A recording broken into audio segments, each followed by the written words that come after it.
What if every teenage misstep could be paused with a single touch, just long enough to breathe, to rethink, to feel brave? For a generation that grew up under neon lights and Saturday reruns that wish wasn't just a daydream, it was televised. In 1987, Out of This World arrived like a small miracle, a warm, peculiar sitcom about an ordinary suburban girl who was anything but.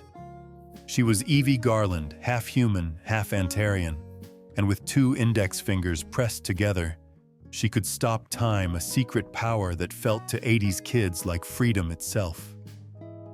The memory lingers, the glowing cube on the kitchen counter, the laughter track cushioning life's awkward edges, the sense that wonder could fit inside a living room. There is nostalgia here, and a little regret for stories that ended too soon, and a curiosity that never faded about how the magic really worked. Fact number 12. The half-alien girl who could stop time. What if every awkward teenage moment could be frozen in time? That question, as simple as it sounds, captured the hearts of millions of 1980s kids.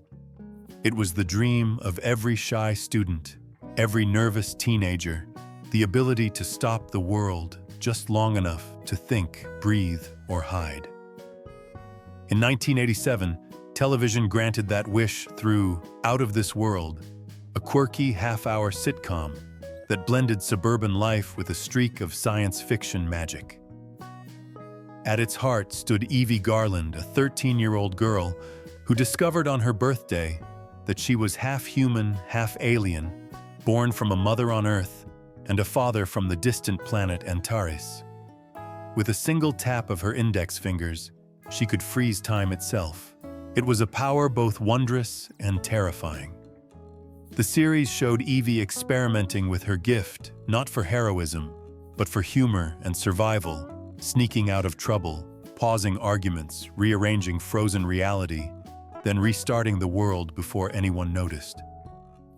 For children growing up in the neon chaos of the late 80s, amid the noise of video games, mall culture, and the looming anxiety of the Cold War, Eevee's control over time was more than fantasy. It was the embodiment of freedom. Yet behind the laughter and magic lay a clever metaphor. The show's creators, Bob Booker and Lynn Bolton, weren't chasing science fiction grandeur.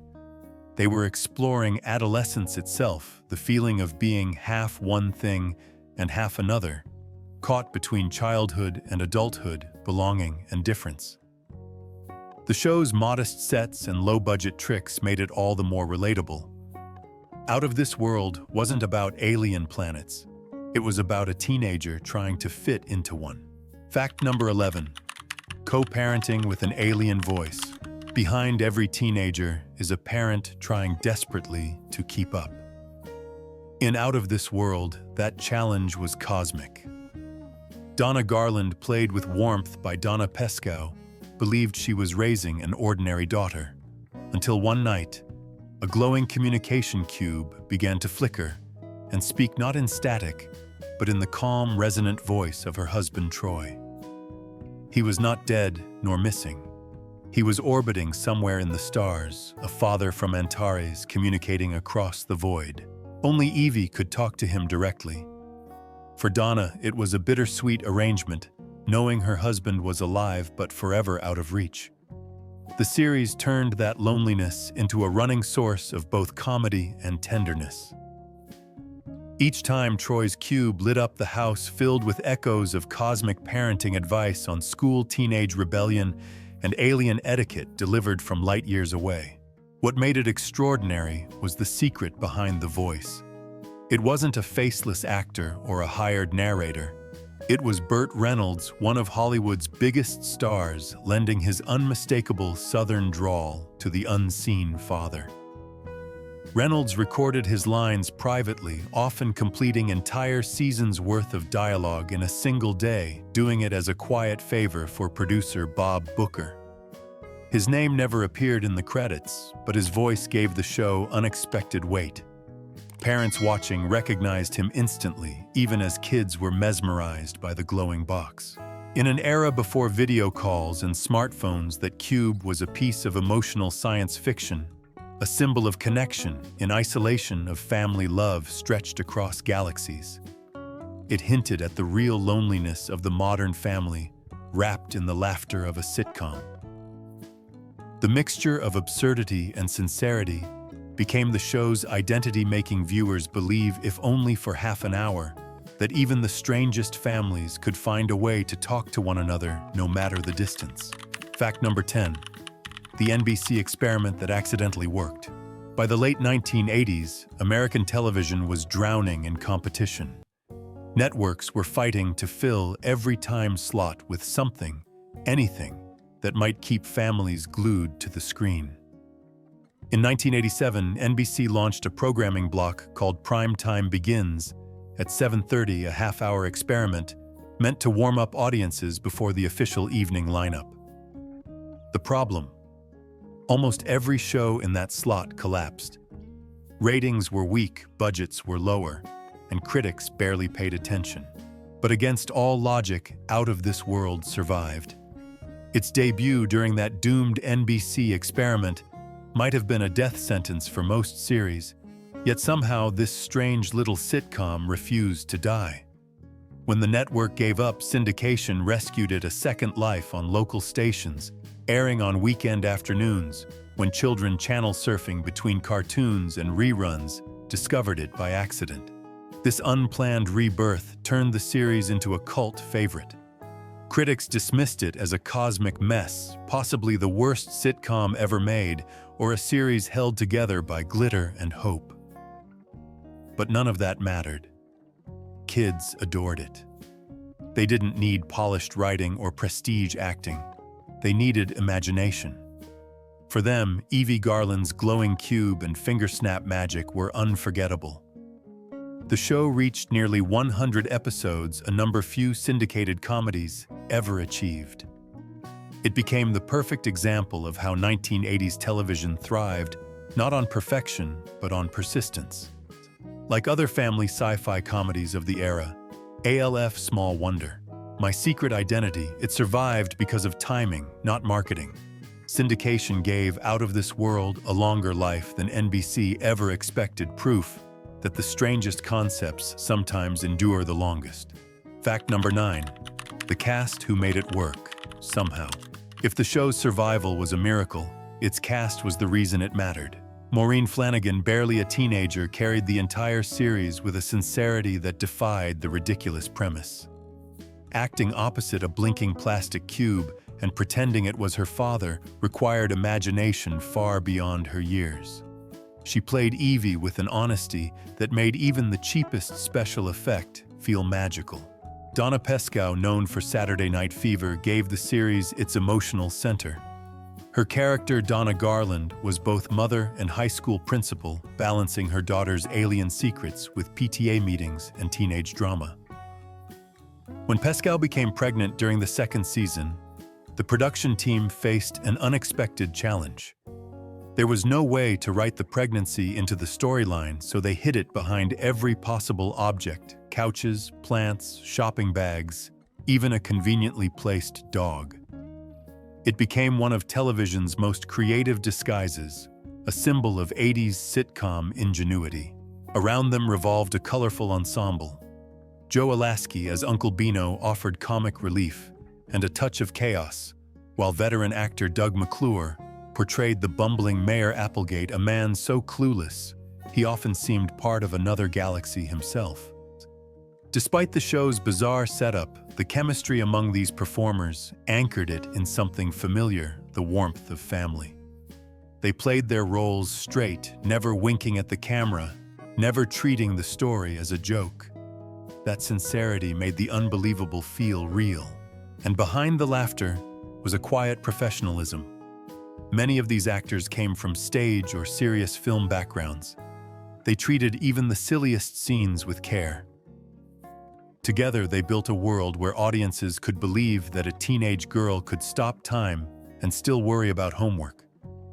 It was in every sense the perfect snapshot of 1980s optimism, a time when imagination could rescue even the strangest idea from obscurity. Fact number 8. Burt Reynolds, the secret dad of the galaxy. Few television secrets were kept as quietly or as oddly as the identity of Eevee Garland's alien father. For years, audiences heard the soothing, confident voice of Troy Garland emanating from that mysterious, glowing cube, but the credits revealed nothing. Only insiders knew the truth behind the voice was none other than Burt Reynolds, one of Hollywood's most recognizable stars. At the height of his fame, Reynolds had nothing to gain from a small, syndicated sitcom about a half-alien teenager. Yet out of loyalty to producer Bob Booker, a longtime friend, he lent his voice to the project in secrecy. He recorded his lines in marathon sessions, finishing entire seasons within a day. There was no fanfare, no studio publicity, no mention of his name in the press. But when that deep Southern drawl filled the living room, parents instantly recognized it and smiled. For them, it was a hidden Easter egg, a wink from the golden age of cinema buried inside an afternoon kids' show. Reynolds' presence gave the series a peculiar kind of dignity. His off-screen performance bridged generations, a reminder that even the biggest stars sometimes embraced the weird side of entertainment. In an era when celebrity cameos defined television crossovers, his anonymous participation made Out of This World quietly legendary. It was a moment when old Hollywood collided with Saturday syndication, and somehow both worlds fit. Fact number 7. The low-budget special effects that defined an era. Long before CGI turned the impossible into routine television, relied on patience tape and sheer imagination. Out of This World thrived in that era of practical magic. When Eevee froze time, there were no computer graphics or visual filters. The director simply let the camera roll while every actor on set stood perfectly still. Crew members had to hold their breath, furniture creaked under tension, and a single blink could ruin the entire shot. The result was simple yet strangely mesmerizing. The show's props bordered on homemade. The shimmering communication cube, just a translucent box with a flashlight and gel filters. The cosmic backgrounds of Antares recycled stock footage from Buck Rogers in the 25th century, and other forgotten sci-fi shows. And when Eevee rearranged reality mid-scene, the editors relied on quick cuts and sound effects, a comedic bowing or echo that convinced young viewers something extraordinary had just happened. What the series lacked in money, it made up for in conviction. In 1980s, television technology was limited, but imagination wasn't. Children watching didn't see cheap tricks. They saw possibility. Many even tried the finger tap at home, convinced that maybe, just maybe, time would stop for them too. Today, those scenes feel like artifacts from a more innocent, creative age, when wonder didn't need rendering power. As modern shows chase realism, Out of This World reminds audiences that sincerity can make even cardboard galaxies feel real. Its low-budget effects became part of its charm, an emblem of a decade when television dared to believe in impossible things, and when viewers gladly believed along with it. Fact number 6. The guest stars who landed from another galaxy. For a show about a teenage girl from the stars, Out of This World welcomed a surprising number of Earth's most familiar faces. Each new episode seemed to pull a celebrity from another universe, placing them into Eevee Garland's suburban orbit, with gleeful disregard for logic or continuity. In the age before binge-watching, no one asked for explanations. They simply tuned in, laughed, and moved on. Across its 4-season run, the series became a constellation of guest appearances. There was Scott Baio, America's heartthrob from Charles in Charge, arriving to charm audiences with effortless confidence. Fred Willard brought his dry, comedic brilliance, while Ruth Buzzy, the elastic-faced star of Rowan and Martin's Laugh-In, delivered surreal humor that perfectly matched the show's tone.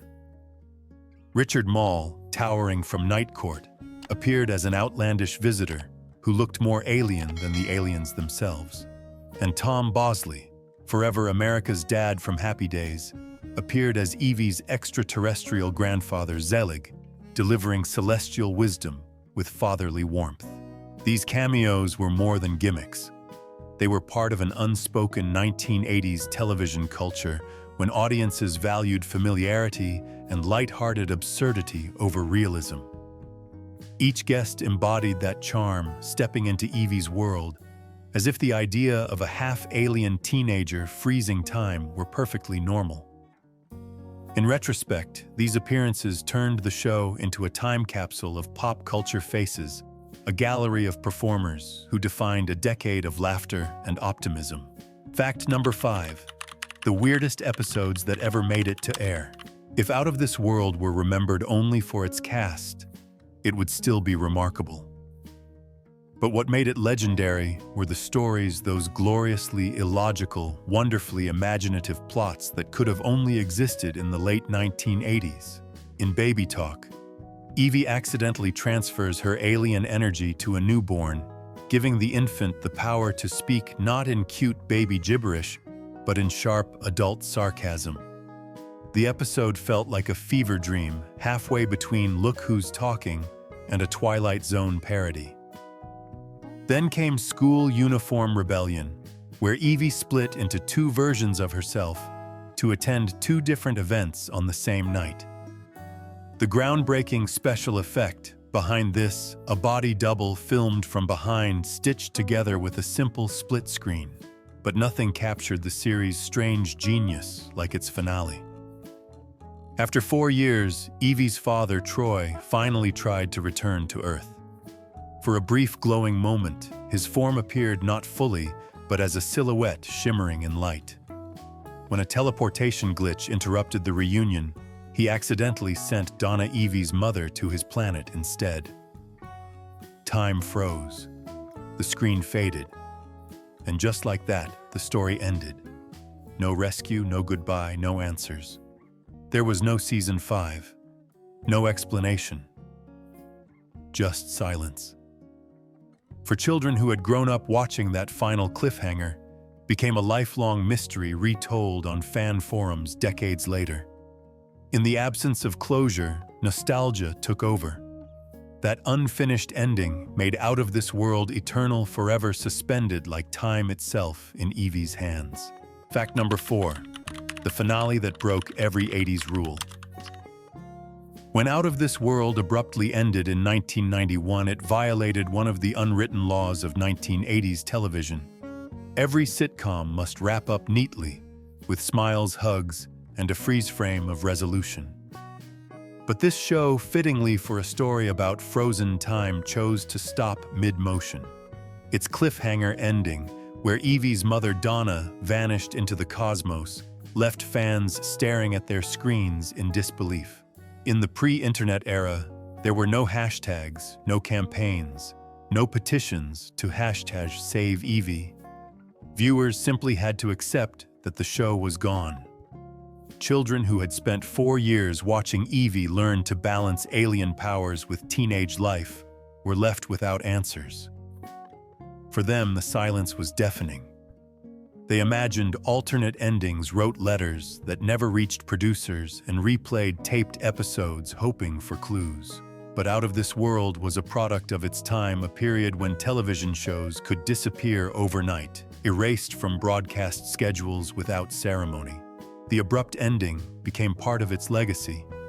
Fans compared it to ALF, which also ended on a government capture cliffhanger, or to Twin Peaks, whose mysteries lingered for decades. These unresolved finales became symbolic of the era's fragile television magic, moments lost in static, waiting to be remembered. Out of This World didn't just defy rules. It embodied the bittersweet truth of 1980s media, that sometimes even the strangest dreams fade before they're finished. Fact number 3. The theme song that killed its comeback. Every great show needs a melody, and Out of This World had one that was unforgettable. Its theme, a cheerful remix of Swinging on a Star, carried both nostalgia and whimsy.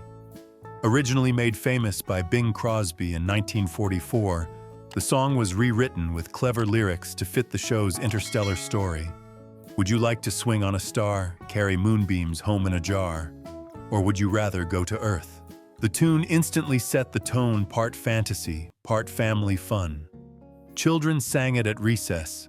Parents hummed it without realizing they were whistling a piece of 1940s Hollywood history. Yet that choice, as charming as it was, became the series' undoing in the decades that followed. When the streaming revolution began, fans demanded a re-release. But music licensing laws had changed. The rights to Swinging on a Star were still owned by the original publishers, and securing them for digital use would cost more than the series itself. As a result, the show remains locked in legal limbo, its masters sitting untouched in studio archives. This irony defines the strange afterlife of Out of This World. The very song that made it so memorable is also the reason it can't return.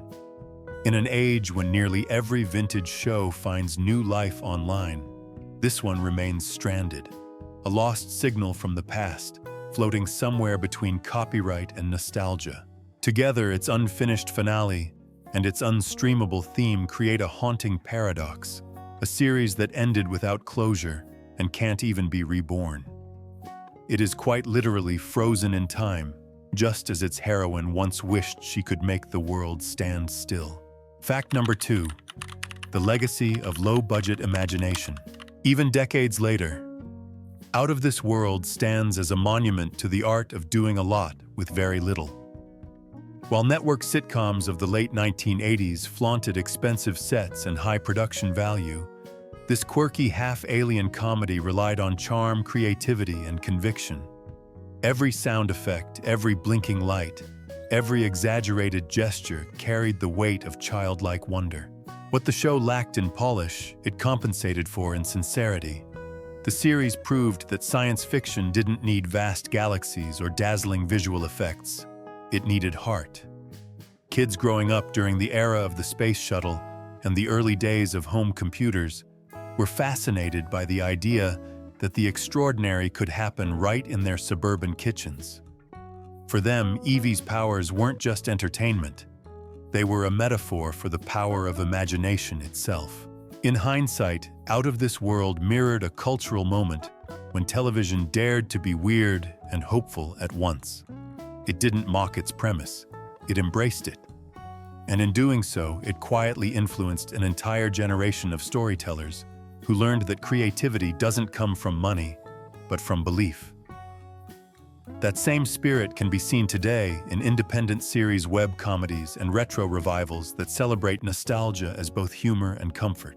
The show's low-budget imagination became its most valuable asset, proof that sincerity outlasts spectacle. Fact number 1. The show that was too weird to die.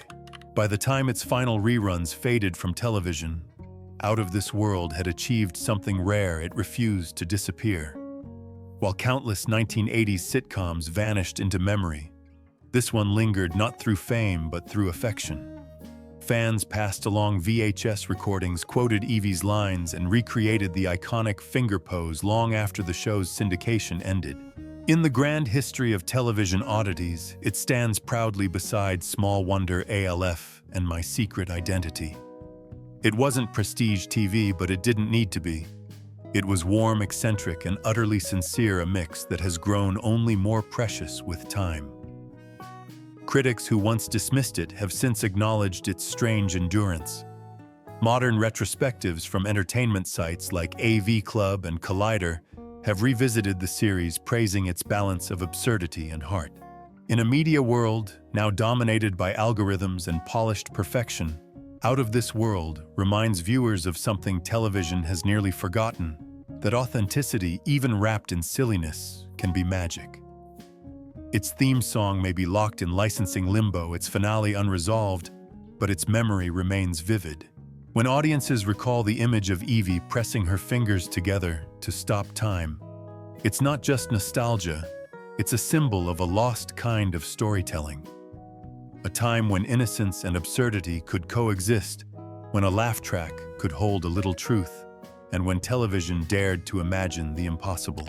And somewhere in that frozen instant, between laughter and silence, Out of This World continues to live untouched by time, forever glowing in the static light of 1980s memory. As the last echoes of Out of This World fade into the static of television history, what remains is not the cheap special effects or the cardboard sets, but the feeling it left behind.